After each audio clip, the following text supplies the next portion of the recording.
আমাদের প্রত্যেকের শরীরের যত্ন নিতে হবে, ছোট হোক আর বড় হোক, সবারই যত্ন নেওয়া উচিত। আসসালামু আলাইকুম, সবাই কেমন আছেন?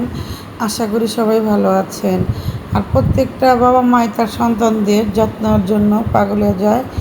যাই হোক, এখানে খেজুর নিয়ে আসলাম আর হচ্ছে আপনার ড্রাগন ফল। মেয়ে বলতেছে আম্মু আমি কিছু ড্রাগন এনে দাও, আর আমার ড্রাগনের ফ্লেভারটা ভালো লাগে না। কার কার পছন্দ ড্রাগন কমেন্টে জানাবেন।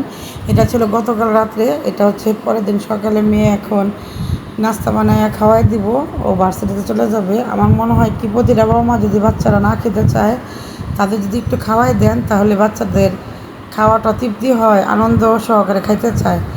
এই যে আমি এখন ভিডিও একাতেই নিতেছি, কারণ আমার ভিডিও ম্যান তো এখন স্কুলে গেছে, আমার মেয়ে যাবে ভার্সিটিতে।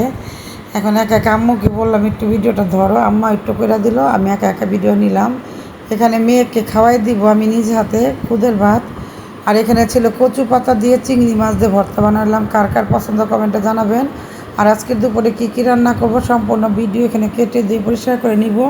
কেটে দিয়ে পরিষ্কার করে নিলে রান্না টান্না করতে খুবই ভালো লাগে। আমি আমার আম্মাকে দিয়ে বলি, আমার আম্মা যখন কাজে ব্যস্ত থাকে তখন সে করলাম তার খাবার দাবারের চিন্তা করে না, সে পান চাবাবার কাজ করব। তাই প্রত্যেককে বলবো যতটুকু পারবেন খাবার খাবেন, শরীরের প্রতি যত্ন নেবেন। যদি নিজের শরীরে নিজে যত্ন না নেন তাহলে অবশ্যই আপনার শরীর অসুস্থ হয়ে যাবে। এখানে যে করলা দিয়ে কে কে মাছটা খেয়েছেন কমেন্টে জানাবেন।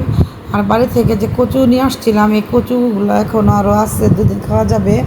কচু শাক দিয়ে আম্মা চিংড়ি মাছ রান্না করতেছে, কারণ আমাদের বাসায় সবাই পছন্দ করে কচুটা। আর এই বিশেষ করে এই কচুগুলো গলায় ধরে না, খেতে এতটা মজা। এই যে করলা দিয়ে আপনি মাছটা রান্না করতেছে, একবার হলে বাসায় ট্রাই করবেন। করলা আর আম্মার হাতে করলা তিতা হয় না, মনে হইতেছে কাঁকরোল খাই, এরকম ভালো লাগে। এখন মাছগুলো দিয়ে সুন্দর করে বলক উঠিয়ে ধইনা পাতা দিয়ে নামিয়ে নিবে। কার কার পছন্দ হয় করলা তরকারি কমেন্টে জানাবেন। কারণ আগের দিনের মানুষ যেমন ধরেন 80 বছর, 90 বছর, 100 বছর বাঁচছে, এখনকার মানসিক হয়তো দীর্ঘায়ু থাকে না। তাই সবাইকে সবার শরীরের যত্ন নিতে হবে। এখানে আয়নের আব্বুর জন্য গরু মাংস আলু রান্না করলো। আজকে দুপুরে কী কী রান্না করলো সম্পূর্ণ ভিডিও আপনার সাথে তুলে ধরলাম। কারণ প্রত্যেকটা মানুষের সুষম খাদ্য, পুষ্টিকর খাদ্য খাওয়া উচিত, বাচ্চাদের হোক আর বড়দের হোক। এখানে বেলের ভর্তা বানাবো, কার কার পছন্দ বেলের ভর্তা। ডাল ডাল দিয়ে বেলের ভর্তা খেতে অনেক ভালো লাগে। দেখেন কচু শাকটা কতটা সবুজ, ভাত মাখার পরে কতটা সবুজ হয়ে গেছে। এভাবে কার কার খেতে ভালো লাগে আচার দিয়ে আর কাঁচামরিচ ডলে ভাত খেতে। তো আজকের বাসায় আমাদের 3টা পিচ্ছি আছে, মাঝে মাঝে বয়স দিতে গেলে এত চিৎকার করে। যাই হোক, এখানে কচু শাক দিয়ে ভাত খেয়ে নিলাম। এখন করলা দিয়ে যে আপনার মাছ দিয়ে রান্না করছে, দেখেন করলাটা কত সুন্দর সবুজ, খেতে অনেকটা মজা লাগে।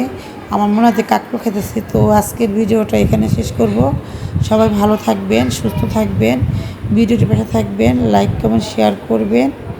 আসসালামু আলাইকুম।